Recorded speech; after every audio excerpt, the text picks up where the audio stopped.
You think that Call of Duty beanie is too small for me? It's way too small for your big ass head. It fits me just fine. It really does. I think you stretch it. Well, that's how it works. You slowly move it. Yeah, a beanie does that, Sam. You stretch it around. You know how I fill out like a condom when I put it on? You know how it just kind of blows up? Same thing with a beanie. I can fill it in.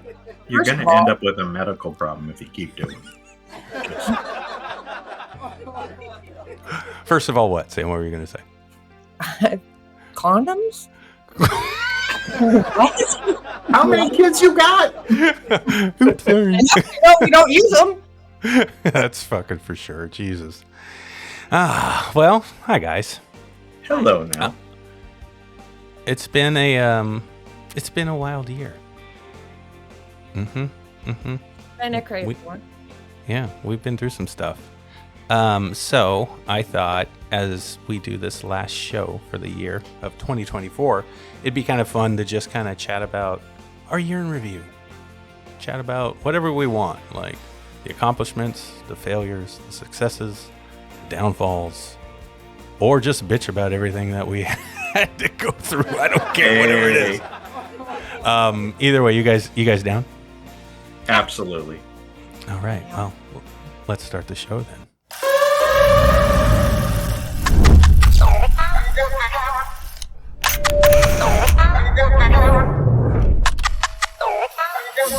Welcome to Around the Reel with your host, Aaron Carlson, Charles Lawson, and Steve Eaton. Boy, no way, man.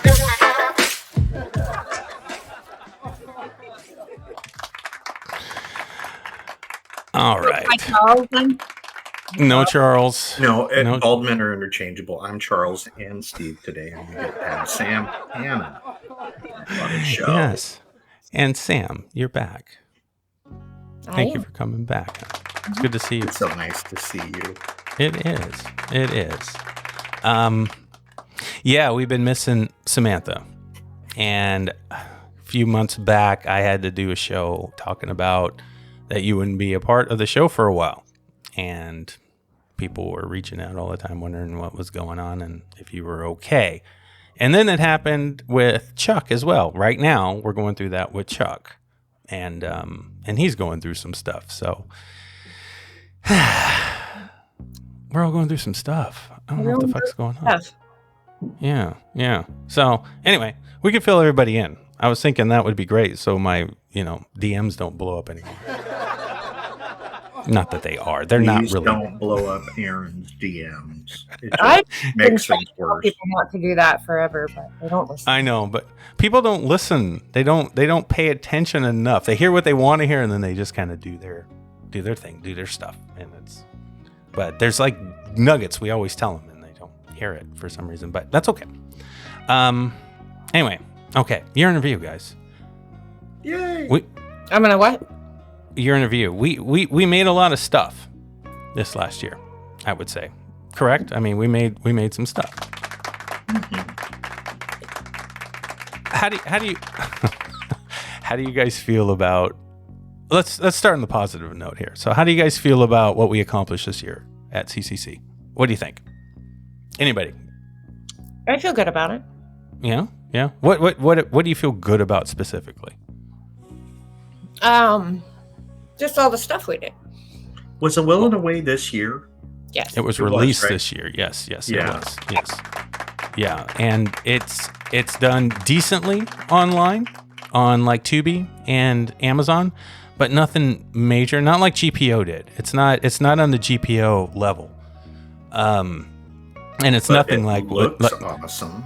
Yes, and that's the thing. Good film. It is a really good movie, but it's one of those tricky ones where we gotta push the audience to it. I think we have to get people informed to know what's out there. They're not gonna find it, right? And that's the funny thing with it. So, when we put it on YouTube on our channel, it's getting more views and more comments now than it has. I can see the numbers, if that makes sense. Like with Film Hub, since it's on Film Hub, we can't see how many people watch on Tubi. You can only guesstimate what they're paying us, like 25 cents an hour or whatever it is on Tubi, maybe if you're lucky to get that high of a a CM on that, but it adds up. But when you make like $50 on Tubi for the month, and you see that it was GPO and A Will and a Way that made the money, you're kind of curious about which one got more, and you don't really know who's paying more and what. So, but when you put it on YouTube and it shows you your, rate per minute kind of thing, you can kind of see, like, for every 1,000 views on YouTube, that thing's making like $7. And in 2 weeks, it's at 8,000 views right now. Woohoo! Yeah. And that's just in 2 weeks. And the amount of comments we're getting on it is great. I was reading them to Sam the other day, and you saw what I was reading. I mean, it's affecting people. Like, they can relate to that story. It's pretty cool. Mm-hmm. It's pretty cool. Yeah. The GPO has been solid. That movie has done consistently well this entire time. Like, it's not making what it did the first year, but it still makes money every month, and that's kind of cool. Cool to see. Yeah. It's a really interesting thing though in the current marketplace that I was having a talk with some fucking person online. I don't remember who it was. But I was saying, I'm like, really, honestly, the amount of watches, it means dick for the quality. It really does. Like, yes, it does. I just think of like probably 80-90% of my favorite films of all time did dick at the office. It's Shawshank Redemption, absolute failure. Blade Runner, huge failure. Yeah. It means it's very little other than numbers are easier to talk about than the quality of a film. Right. And the cool thing too is that there's a shelf life on these movies, Steve. You know what I mean? Yeah. Like, especially indie movies, like, because the world doesn't know it exists, and then one day it could pop. It could pop a year from now, 2 years from now. We're like, what the fuck? Look how much money GPO made. Or, holy shit, The Outrider. Who thought The Outrider would make anything? It becomes a cult classic or something stupid because it's so terrible. You never know. You never know what could happen. And the Polish people love black and white. Oh yeah, they love That's that also shit. a real thing. Correct. Yeah. That's I think Polish people love me because I'm black and white. What do you think, Sam? Okay, great.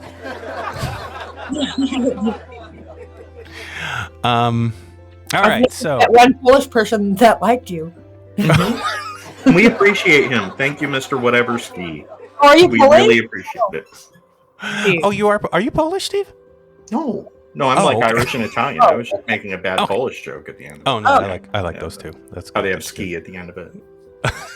Yeah, I'm going to hell. Sorry to all the Polish people. Good. Aaron needs to apologize to them too for saying that they liked him. Yeah, That's also exactly. something we need to do. All right. So let's start. Sam. Sam. So you had to take a hiatus for a little while. You good? Are you good? You want to speak to people out there that listen to this show and the community that we've built? Do you want to say anything? Sure. Well, you take the mic. Okay. I was in rehab. Because I've been battling substance abuse problems for quite a while. But yeah, I just have that rampant in my family, and that's an excuse. That's just kind of what I learned for dealing with things, for how to deal with things. And so until I recently went to rehab and learned a lot, I didn't really have any tools for dealing with things. So that was kind of my only way I knew how.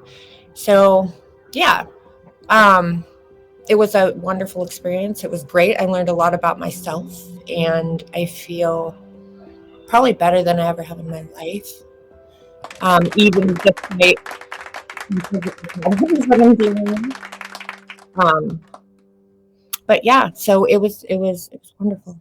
Just the experience. But yeah, I'm getting better. I'm healing, but I am in recovery. All right. Congratulations, Samantha. Yeah, that's huge. Getting help is honestly, it's one of the things that I know.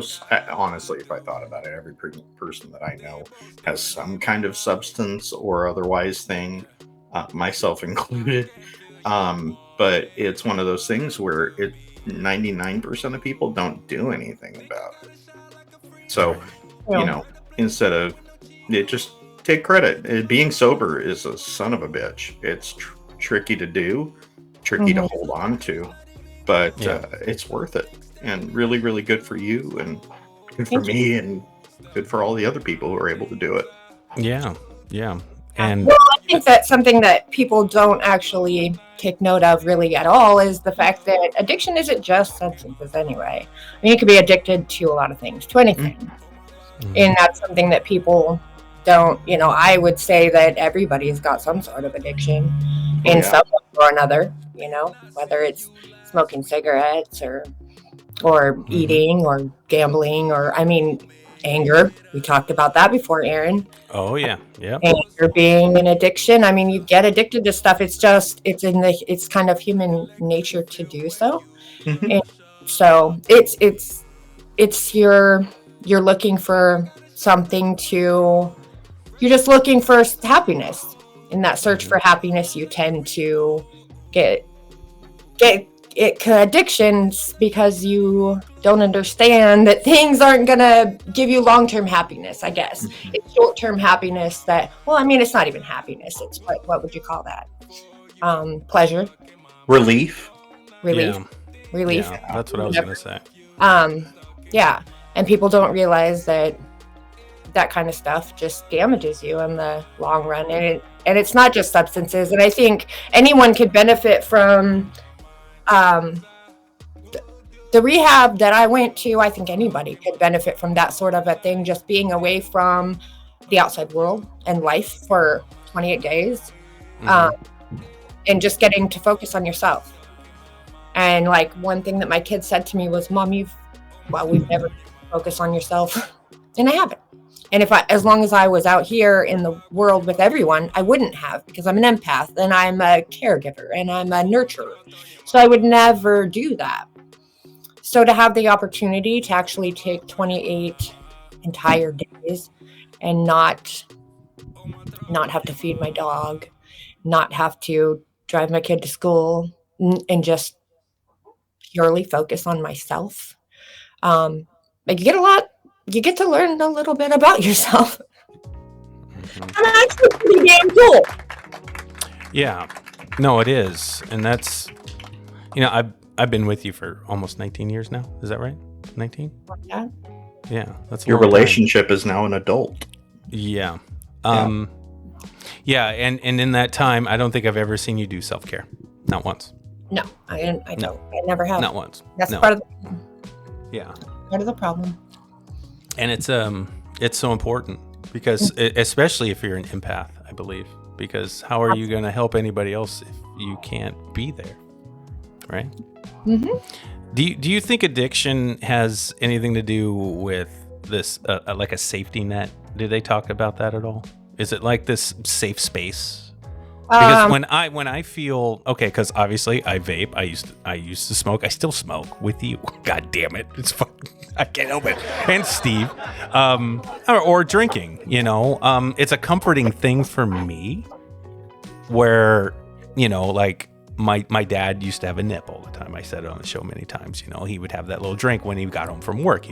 It was his downtime to chill, that safe space for him to just kind of relax. And I see myself doing that all the time, but I can tell you, I'm addicted to that safety, that relaxing moment. Was that something they talk about in rehab at all? They talk about a lot of things. I don't remember that necessarily being one of them, but maybe some form of that could be. Yes. Okay. Okay.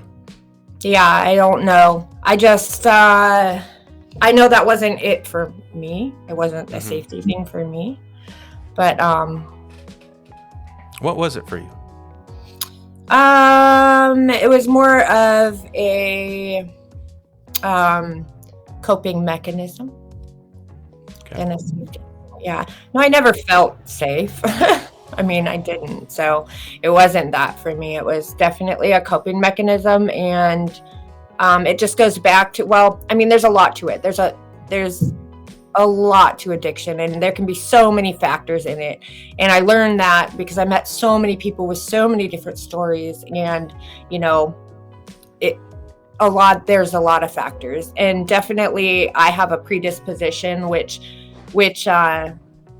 just makes me being around any kind of substances or me doing any substances a risk, if you know what I mean. And then there's normal people who aren't like that, and they can be around that stuff and they can do that stuff, and it doesn't become a problem. But, you know, for people like me, those kinds of things become a problem. Gotcha. Okay. So, and not just because of the predisposition, but just because, just because of a lot of things. There's a lot of factors, and it's hard to explain all in 1 hour. No, I get it. Or No, you're doing good. It's anything like that, but I think that a lot of people have dealt with addiction, and I think a lot of people understand addiction. And even if they don't admit it. Yeah. I think most people don't even realize they really have an addiction. I think until you try to stop it, you know, Right. like the minute that you're like, this is becoming because what you're really looking at. I remember when I started going through my journey with the shit that I was doing. It's one of those weird things where somebody says you're not really. Everybody thinks it's a problem. Like, no, it's a solution. It's a way to cope, as you said, and it's a solution. It may be a poor solution. It may be a short-term solution. But it's one of those things where it's like, to that person, that was a solution at one point, and then it became a problem. But it's really only a problem when people start calling you out on it, or if it, you know, you end up losing fucking keys on the road, or, you know, whatever issue ends up sending you to have to go deal with it. You're going to eat crack meat with a full bottle of vodka. Yes. You know, like trying to figure out at work, like, hey, you know, am I going to be able to make it a whole 8 hours without doing this shit? You know, or whatever it is. And you don't really know that you have a problem until you try to stop it. Yeah. Well, and usually it's the people that you love that are around you, or that love you, that are gonna point it out to you. And they're basically saving your life, or they're trying to, because they love you and they care about you. But a lot of people don't think of it that way because they're very protective of their addictions and, you know, stuff like that. And I just, you know, I really surrendered. I just surrendered. You know, I know it wasn't good for me, period. So, and I did a lot of justifying, and a lot of lying, and a lot of hiding, and a lot of, you know, all the things that people do when they have addictions. And I did all that. And so, you know, coming to those realizations, and, well, just being willing, honestly, just being willing to accept that stuff and just be like, yeah, I did that shit. And it was inappropriate, or it was wrong, or it was too much. And like I've always said, overindulging in anything is not good. You know, too much of anything is not good. And so, you know, for that matter, you said that when I was eating bacon all the time. What? When I was eating bacon all the time, you said that. Yeah, you eat too much bacon. Clog your fucking arteries. But anyway, and you lick salt like out of your. I do. Like that's. Well, it's Johnny's though. It's Johnny's. I don't want to hear anything good. About my fucking Burger King, Aaron. That's what I don't want to hear now. Licking salt. It's good. It's really good. I believe you. Salt is good. Yeah. Dude, I'm black. I'm supposed to do it. I'm supposed to. We can't help it. We can't help it. Blood pressure. That poor blood pressure. Yeah, we gotta get there some way. I don't know. Okay, so Sam, can I say something to you? Absolutely. Just real quick. I'm very proud of you, first of all. Okay, and I'm not. No audience is gonna jump in here right now. Just hear me out. You have a strength in you. You always have. Okay? I've always seen it since the first day I met you. There's nothing I didn't think that you could do. I never understood why you didn't do it, if that makes sense. And finding out that you struggled with this stuff made it all make sense, and I've been with you for so long. And trust me, you always said you're a bad liar. You're fucking not. Oop, there's a crowd. No, you myself. No, but you were very convincing for years of, you know, that you had stuff under control. So it's commendable to see somebody take initiative, even though you needed a push to surrender, like you said, and do it for whatever reason you did it. Oh, I did it for my self-esteem, the rest of my life. Right. Wanted to live. Yeah. You know how badass that really is? Do you know how gangster that is to do that? And if you could get addicted to like your talents and how strong you are, and realizing how gifted you are as a creative person, a person that helps everybody or wants to help everybody,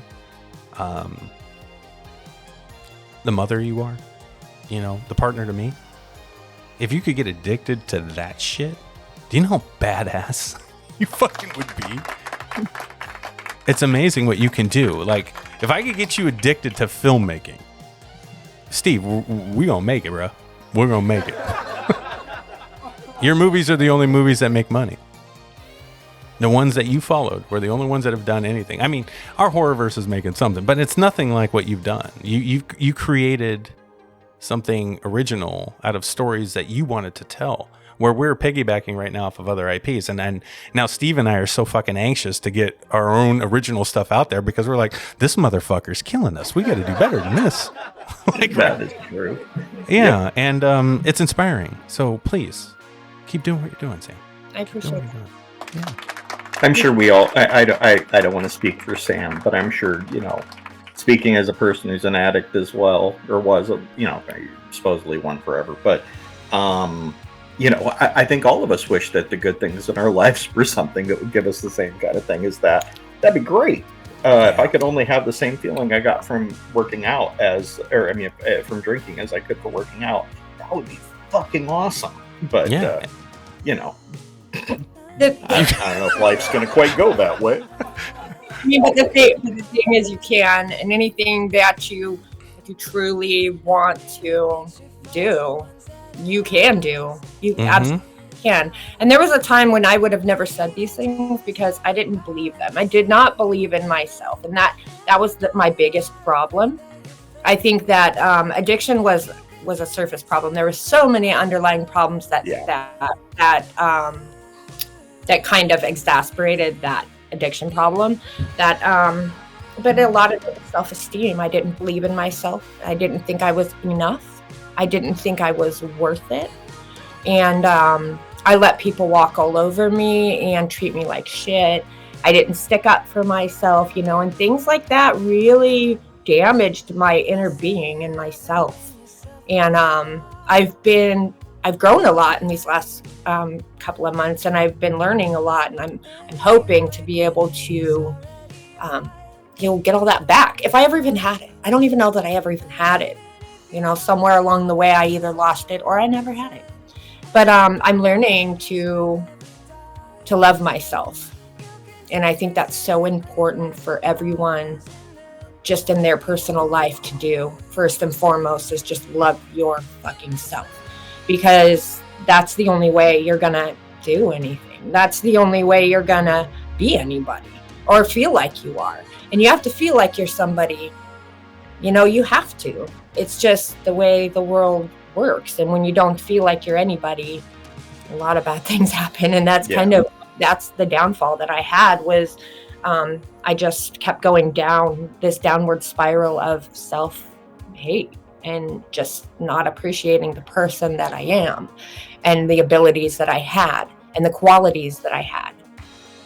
So I focused on my, and then when you get into the whole addiction part of it and you start to feel so, the guilt and the shame from that alone, will just make you feel like a piece of shit. And I just spiral. It was a spiral.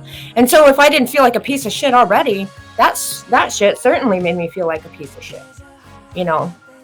But that's the thing about recovery is that I don't regret any of it. I don't feel that guilt and shame anymore.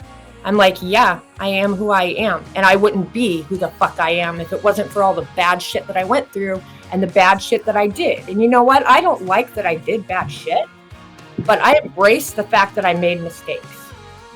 Because you can always better yourself. That's one thing you can always do. So if you did something wrong, you can make up for that just by doing something for yourself and growing as a person and an individual and a human being. And that's all you can really do in life, is just try to be a better person every day. And that's it. I mean, I just think that everyone can benefit from that type of knowledge. I just never knew any of that. No one ever told me that shit. I mean, that was never spoken. No one ever said that. No one ever said, if you love and that's yourself. part of the pain too, I bet, is where you're like, nobody ever told me I'm a person who deserves to live and love myself, and then that just goes further downhill. Yeah. And then all you hear or all you see, you focus on the looks on people's faces, and it don't look right. They're looking at you weird. They ain't looking at you right. And you're like, you don't like me. And then you think no one likes you. And I'm like, I mean, for all the times that I said no one likes me, I was like the guess I'm going to go eat worms girl. Just like, everyone hated me. Nobody liked me. My kids hated me. Everyone hated me. And it's like, well, if you don't love yourself, how the fuck's anyone else going to love you? And if they tell you that they will, you won't matter. You won't believe them anyway. Well, no. And I know my kids loved me, but they didn't like to be around me. And because I wasn't fun to be around. All I would do is tell them, like, you hate me. Why do you hate me? Stuff like that I would say. And that's so, like, come on, get off your pity party, girl. That's just the thing. And I was always the victim of freaking everything. That's how it became. And I always hated that. I hated that mentality in people, and I hated that mentality in myself. And so, but all that guilt and shame was feeding that. And so it just got worse and worse and worse and worse and worse. And, the substances were easy to do. They were easy to do. And so whenever they were around me, I was like, bring it. And it's easy not to do now because I don't want to. I actually like what I'm learning and what I'm becoming and how I'm growing and how, people don't look at me like that anymore. They don't. Do you know how sexy this shit is right now, bro? Do you no. have any idea what? Dude, it's badass. No joke. She's been dealing with a bad sciatic nerve issue with her herniated disc. I thought it was a herniated vagina at first, but it's definitely a disc. You needed a bigger dick for that, so. Remember when I was there and the young nurse guy you had, the brown one you liked so much, he was there. Oh yeah, what was his name? Brian? Was it Brian? Fucking Brian. Steve, Sam looked at me when I was there by her side, bro, like a savage. Like I'm right there with her. I didn't know. I was like, fucking hospital. We were in an emergency room. And Brian comes by and she's like, you can go home anytime you want and just make dinner for Eva. It's fine. And I left. And I did. I left her with Brian. Brian fixed you, though. Brian hooked you up. He's a badass. Brian did not fix me, but Brian was good to look at while I was there. Like, whatever, dude. It's fine. Friend of the show. Yeah, and she tried to be smooth about it. She's like, do you think he could be like our kid? I was trying to talk myself out to stop looking at him like... Exactly. I knew you. He's probably like my kid's age. I shouldn't look at him. Anyway. He's freaking hot. Sam, you've come a long way, dude. You've come a long way. We all love you. We're so proud of you. So good job. Thank really. you. It's a big deal.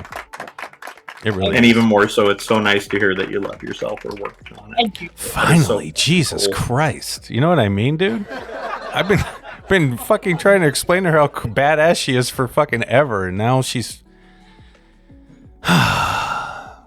she sees it. I see it. I do. That's good. I'm glad. Thanks. I appreciate it. Yeah, we miss you. We miss you being a part of everything we're doing. We miss you on the show. Hope you come back and want to host again.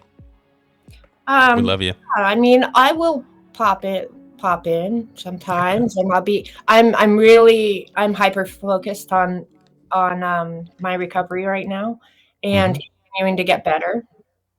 And so that's my priority. That's my first priority, because I feel like if I can't be present then I can't be present for any of that. Not even to be, so I'm taking care of myself first, and we'll just see what happens, I guess. Right now my back stuff is really just throwing me off. I can't work. I can't do anything. I can't. So that sucks. It's very painful, and I might have to have surgery. Yeah, you're on the ball right now, Chuck's ball. Yeah. Right now, rolling on it. You're not even sitting down right now. Mariah's pregnancy ball. Yeah, smart move. It's a good move to do. Door's always open for you, Sam. You know that. I appreciate that. You know that. Yeah, you know that. And I love doing this. I especially love the podcast. I really miss the podcast, but I'm focusing on myself right now and taking care of myself. And when I can do the podcast, I will, for sure, because I do love it. And when movies, I go ahead, Steve. Sorry. Well, I'm sorry. I was going to say, and everything you're talking about is a billion times more important than anything with the podcast or anything else. Like a person being happy and personally functional, it's more important than damn near anything besides that. So it absolutely is. It's really great to see you. It was good to see you a couple days ago too. But fuck this show. Yeah, you just come on whenever you feel like it. Yeah. You're missed, though. I just want you to know that people ask all the time if you're okay. So when you come back, our ratings will probably go up. It probably will.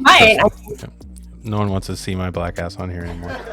I want to see your black face on here, but I don't want to see your black ass pretty much anyway. I understand. No one wants to see your black ass. So as a year in review, Sam, you've really put it out there, like, the challenges that people face, not just like in the industry like we're trying to do, but just in general. I mean, that's a part of it, right? You can't make stuff and be creative and follow a dream if you're not healthy, right? You can't.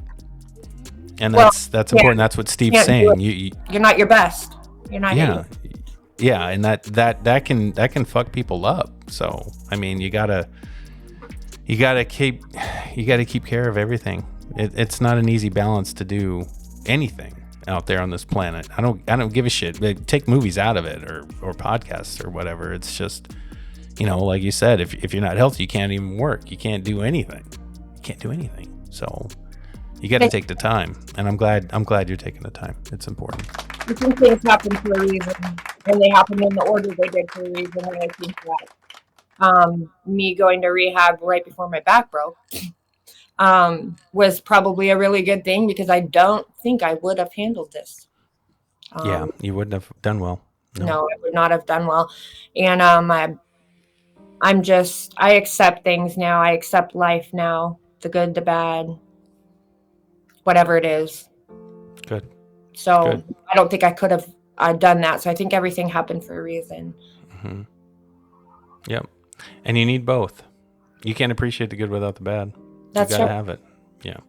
Yeah. Well, there is no good without the bad. No, there isn't. There's no such thing. It's kind of like light and dark. Right? No, like what was good without the bad. Right. Elephant in the room too is Chuck. So Chuck's been going through some stuff too, and it's health issues, and he's retired now from what we've been doing, and he's been the guy that started with me before I knew either one of you guys, right? To help try to make movies, because he's like, oh fuck, this is cool, we can do this, and I'm like, I think we can, and he was down to do it, and he had been there. Everything I've ever made, Chuck's been around. Silent Shadows, even? Silent Shadows, bro. Silent fucking Shadows. Our first short film with no sound. Yeah, right? It's weird that he left, and I ain't gonna lie, it made me butthurt the second time he's left now, where I'm like, what is going on? Like, seriously. And finding out the truth now that physically he's going through stuff makes me realize how serious the situation might be. And he's working on himself too, like you did, Sam, where you gotta go and and heal. So again, everybody, if Sam was able to just let us all know what she went through. Chuck's going through some things in his life that has pushed him away from wanting to do what we're doing. And it's sad and it sucks. But he's my friend, has been for a long time. And that's all that matters in the long run. Like I told him, he was worried about it affecting our friendship. I'm like, dude, I've known you for 30 fucking years, you fuck. Like, how is that going to change anything? It's like, yeah, I love working with you, and doing this shit and everything we've tried to accomplish. But, deep down, if he's sick, I'm going to be there. It's like, that's silly. This stuff matters, but it doesn't matter more than that. I mean, no. Filmmaking and the rest of it, it's like, look, if you're, I think it's a compulsion for most of us who have to. It's an addiction. It's an addiction. It's like, if it isn't, or if something else countermands that, and something else bigger than that, it goes out the window real fucking quick. I hate to say real quick. Yeah, it does. It really does. Yeah, it does. But it's these challenges no one's immune to. I talk a lot of shit all the time about, oh God, everybody's sick, everybody's fucking this and that, and blah blah blah blah blah. That could happen to me tomorrow.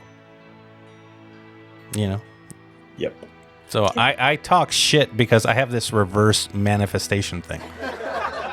Anything that I talk shit about usually doesn't happen. Like if I go, I wish I could just win the lottery. Ooh, I wish I could get a movie to hit. It'll never happen. So I always tell myself, ooh, I wish I could get cancer. Ooh, I wish I could get this. And you know what? It never happens. It's true. I do it all the time. All it has to happen is once, though. So I know, but it won't. I know it won't. So I just keep doing my thing, and I just keep talking shit. But on a serious note, it's I've been lucky because I'm older than all of you, and I've been lucky, and I know that, and I don't take it for granted. At least I try not to. I still smoke shit. I still drink. I still lick salt. You do, but inexplicable. You still eat steak like every other night. Say that again. Still eat steak like every other night. Yeah, it's not every other night, Sam. No, I'm a carnivore eater. I eat meat, but I get something out of it. I listen to my body, and my body tells me I need these things. Like, so I try to pay attention to what my body tells me. I swear my body's telling me I need steak every night. It does. It really fucking does. And sometimes it's really good natural fats in it. There's like the protein. I mean, that stuff matters to me. A lot of people don't eat it. But my body also tells me that I need Burger King when I feel like it. So I can't hear shit from you again, Aaron.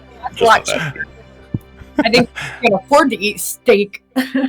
But I only buy the cheap shit. I buy the shit they're getting ready to throw out most of the time. Right. We know this. If it's not on sale, I'm not buying it. I'm not spending $20 on a T-bone. But if it's if a T-bone is $9.99, I'm buying it. If it's $22.99, I'm not buying it. Pure and simple. That's it. And I go to what? Chicken or pork. And then I'm eating that. Because that's still good. Hamburger is really expensive, and you like hamburgers, Sam, so you need to stop. I love hamburgers. Yep. We don't have to go throwing each other under the bus now for our poor eating habits. My fat fucking ass has lots of opinions on that, and I would rather not have any smoke in the air. You're good. You're good, bro. You're good. Okay, so we got a few more minutes. Why don't we what are we gonna do this next year? What's lined up, Steve? What do we got? What's going on? Well, I know that we have Nightmares coming up, the next Horrorverse film. Could be the last one. We don't know. Depends on how much y'all motherfuckers watch it. Right. And it's going to be crazy. And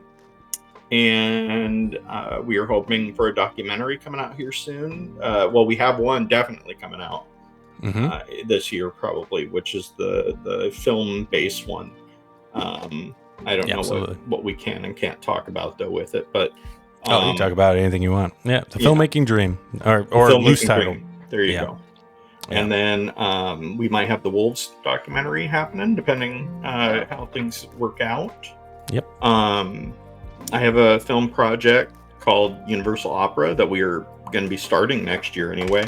Probably won't, see much directly of that year, but what else you got? We might have we have a couple more that we kind of talk about, but I don't know if they're worth mentioning. We've got the audio series, Blackout. Oh yeah, Blackout. Yep, we've got that. Yes. That's almost ready to go. We've got to do a few more voice acting sessions for the actors.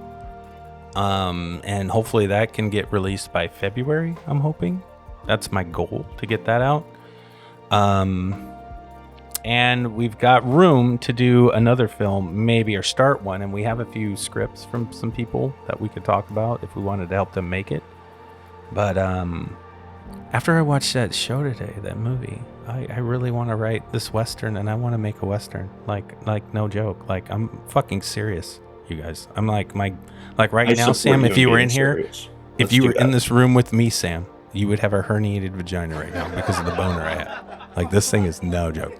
Like, I'm so excited for a Western, like crazy. I think you have a herniated vagina.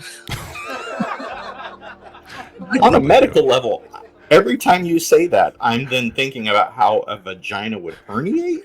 No. And I I just we'll thought just it was leave funny. it there. I'm not going to leave it right describe there. what I'm thinking, but it does pop into my head every fucking time you say the word herniated vagina. I don't even know where you got that from. I don't know either. I think I made it up in the hospital, and it was funny. I was going to say it when, what was his name, Brian? Yeah. Yeah, when Brian walked by, I was like, don't even touch her, dude. She's got a herniated vagina. She's fine. He's going to be Right, like there's- looking at her paperwork. No, she's down, man. We're There's good. nothing you leave? can do with her. Yeah. Brian, I've already, a bunch of times. hey, Brian, I already ruined her for you. You know what I mean? It's over. Yep. No, we've got a lot of good stuff going on, but the thing is that, we've been picking up a lot of work from other filmmakers and other jobs and things coming up. We got a big ad deal that we're going to be working on with a company. Yeah, we started. Yeah, I mean, we started an ad company essentially this year too. Yes, we So did. that was cool. We got that going, and we got a deal, and we also, as far as filmmakers go, I know, Steve, you've been super busy helping a lot of people out with visual effects work. I mean, and we all whatnot. have, but both of us have been. It's one of those great things where it's like people want to work with you, and that is fantastic. But you kind of miss working on your own shit too. Yeah, No, no, it's like that everything. happens. You're like, well, you're paying me, so I guess I have to put my actual life on hold. But yeah, and that's or you're not that's- paying me, and I just said okay. right? Yeah, and it's a delicate balance, right? I mean, we've talked about it. It's like you have to set the stage as a person that's doing that specialty, I guess. Of what the expectation should be when it comes to time frames or the amount of work for the amount of money you're getting. It's a tricky thing, and you and I both know a lot of artists have helped us out for no pay, and we always try to pay them back with other ways if we can't they're pay always them with. first on the list. They're always first on the list. So, but it's tricky when people from the outside come in and offer an opportunity to work on their film, and you want to take it, but you've got to make sure they understand what you can and can't do for the price or the money or the time it will take to do it. It's tricky without being offensive to them. Well, and it's kind of like Sam was talking about earlier too. It's like you gotta have or like you both were, where it's like you have to have your own oxygen mask on before you can help others. Saying no is hard for some people. Yes. Where You and I. you're like somebody asks you and you're like, hey, can you move my whole house? I mean, I'd appreciate it. And you're like, oh yeah, they would appreciate it. That would be nice, And then you're like, but should I? Probably not. But you do anyway sometimes. Yeah. Mm-hmm. Yeah, it's tricky. It's hard to balance it all. It's doable though, but it's tough. Because I'd love to help more people make movies, and it could, because it becomes your movie when you're still making it. No matter what you're doing on it, you feel like it's yours, right? But it's and that's tough. actually the danger zone, because then when other people they'll go, well, yeah, I just got these other couple things, and you're like, I guess I'm in. That's fine. Okay. I know, right? Yeah, because you're going to get your name on the goddamn thing, so you want it to look and sound and be as good as it can be.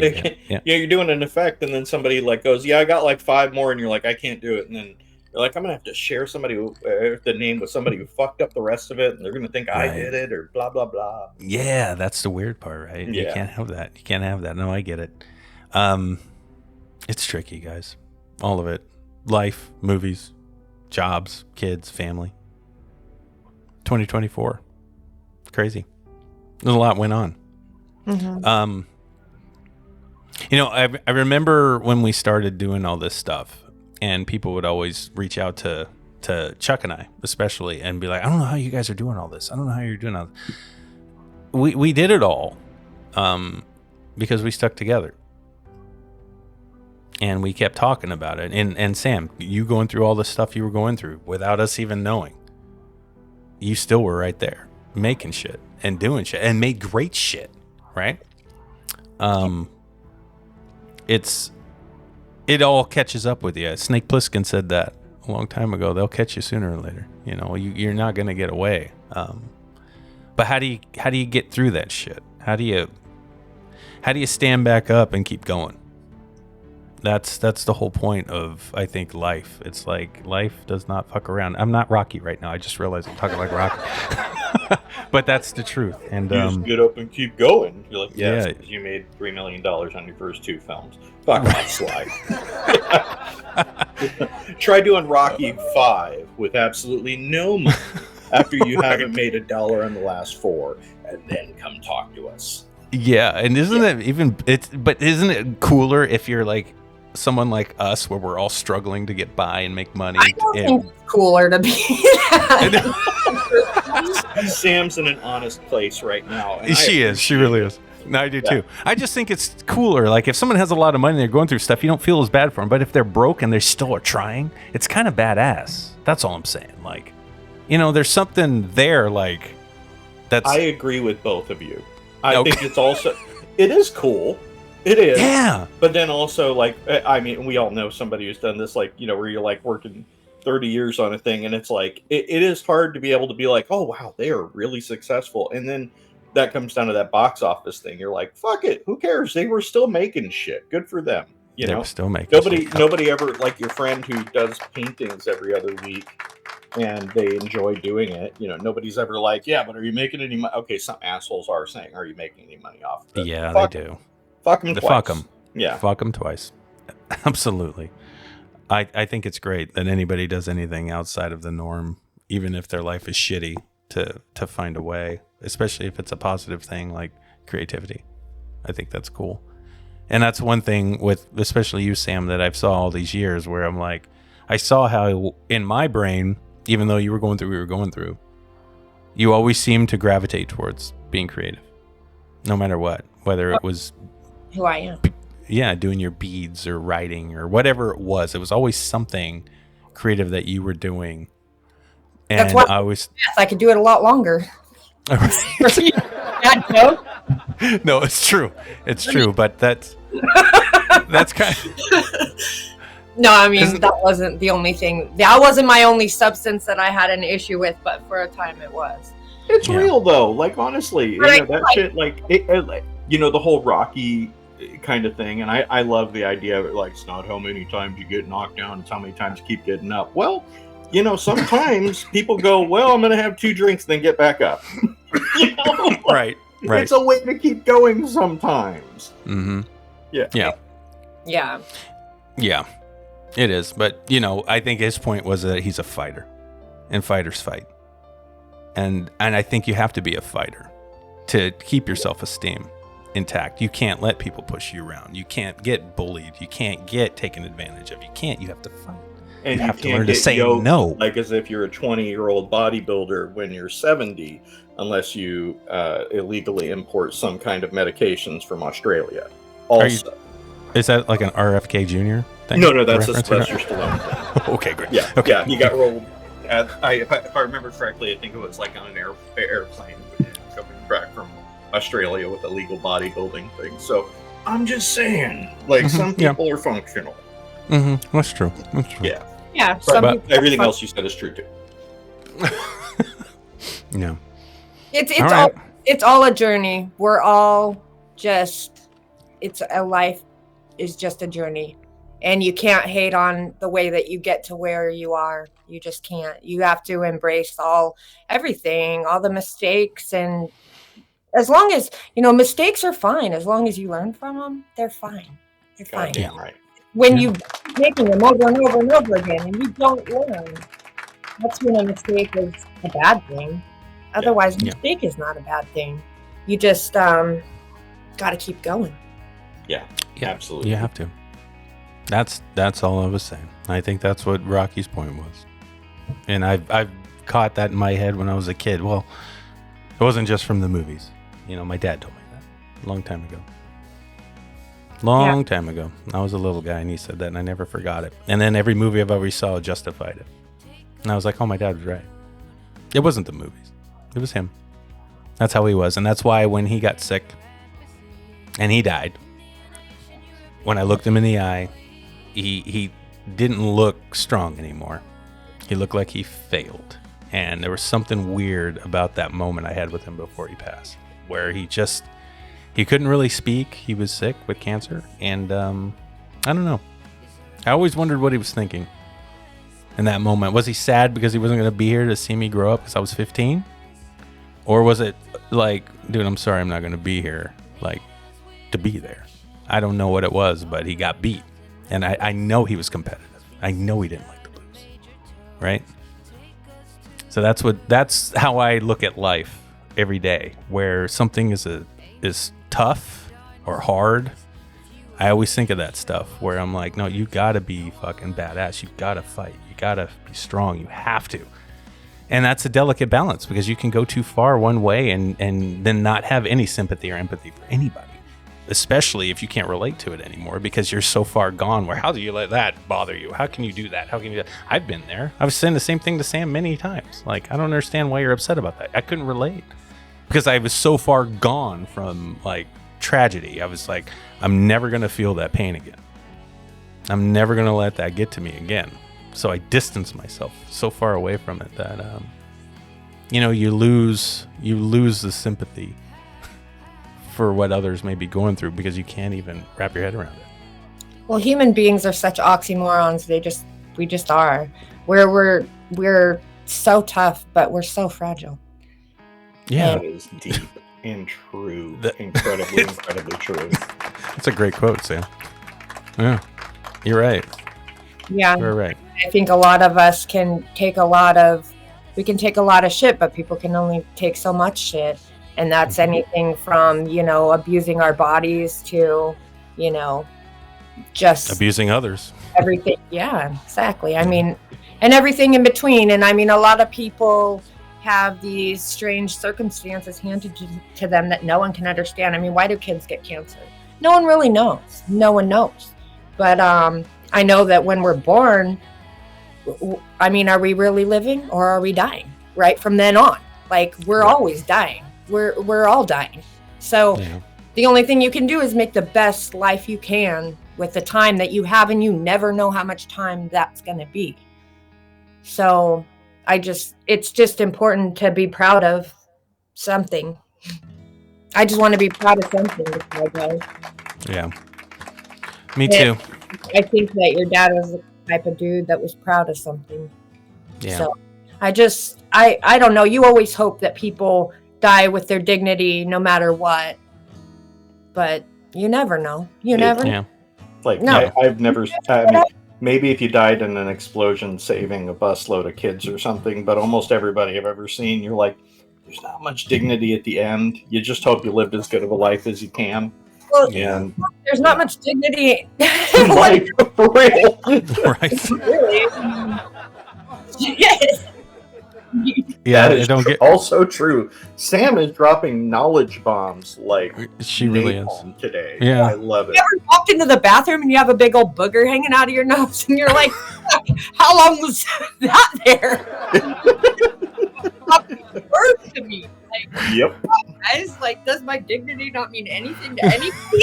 Yeah, you could be the biggest billionaire on the planet. All it's going to take is one piece of toilet paper hanging out of your zipper, and you're right down there with the rest of us. Yeah, or one booger on their lapel. Yep. It's just that's why I have no fucking shame anymore. That's why I'm not afraid to say what I've been through, because we all have our hell, and my hell isn't worse than anyone else's hell. Yeah. No, So I feel you, Sam. I got a booger hanging on my like, whatever. Oh, it's good stuff. It's good. All right, guys. 2024. We got through it. We're all standing. We're still here. Yeah. We've learned a lot. We're working together. We'll get there. We'll get there. 2025 is I'm ready for this. Let's go. Time to get back up and keep on going. That's what I'm saying, Steve. See, now you're getting it. Oh. Balboa style. Yeah. Got to do it. All right. Well, we don't end the show right without Chuck here doing his thing. So, I know. anybody want to take the reins on that, or you want me to? How does he usually start? I'll give it a shitty shot. It's crazy. He just goes off, but you go ahead, Steve. It's on you. Give it a shitty shot. All right. Thank you for coming to Around the Reel podcast, where today we have been bombed thoroughly by the truth of Sam Hanna. And we hope that every single one of you out there is living as much of a true life within yourself as you possibly can, and being good to yourself and the people around you. And that's all I got. That was my shot. Have a wonderful week or 4 until our next show. And Sam's going to break it. Think hard, because you're thinking anyway. That was the one! We'll see everybody later. Bye. Bye. Hey, would you like to be a guest on the Around the Reel podcast? If so, just reach out to aroundthereel253@gmail.com. That's aroundthereel253@gmail.com. And remember, keep punching, don't quit, and follow your dream.